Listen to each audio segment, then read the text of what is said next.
Aadhaar card update చేసుకోవడానికి మరో chance ఇచ్చారు. ఆన్లైన్ ద్వారా ఆధార్ కార్డులో ఏదైనా అప్డేట్ చేసుకోవాలంటే ఆ డెడ్లైన్ను ఈ ఏడాది సెప్టెంబర్ 14వ తేదీ వరకు పొడిగించారు. నిజానికి జూన్ 14 వరకే ఆధార్ అప్డేట్ సౌకర్యం ఉంది. బయోమెట్రిక్, డెమోగ్రాఫిక్ డేటా సరిగ్గా ఉండాలన్న ఉద్దేశంతో ఆధార్ను అప్డేట్ చేసే తేదీని పొడిగించినట్టు UIDAI తెలిపింది. ప్రస్తుతం కల్పించిన అప్డేట్ సౌకర్యం ప్రకారం ఆధార్ కార్డు మీద ఉన్న అడ్రస్, పుట్టినరోజు, వయస్సు, లింగం, mobile number, email address, relationship status లాంటి వివరాలను మార్చుకోవచ్చు.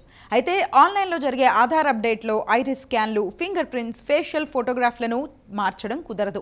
పుట్టిన తేదీ మార్చే విషయంలో ఒక కండిషన్ పెట్టారు. ఆధార్ రిజిస్ట్రేషన్ చేసిన తేదీ నుండి 3 ఏళ్ల వరకు మాత్రమే పుట్టిన తేదీని మార్చే అవకాశం కల్పించారు. ఇక జెండర్ విషయంలో ఒక్కసారి మాత్రమే ఆధార్లో మార్పు చేసుకోవాలనే నిబంధన ఉంది. కాబట్టి ఇప్పటి వరకు ఆధార్ కార్డు అప్డేట్ చేసుకోని వారు మరో 3 నెలల్లోగా కంప్లీట్ చేసుకోవాలి.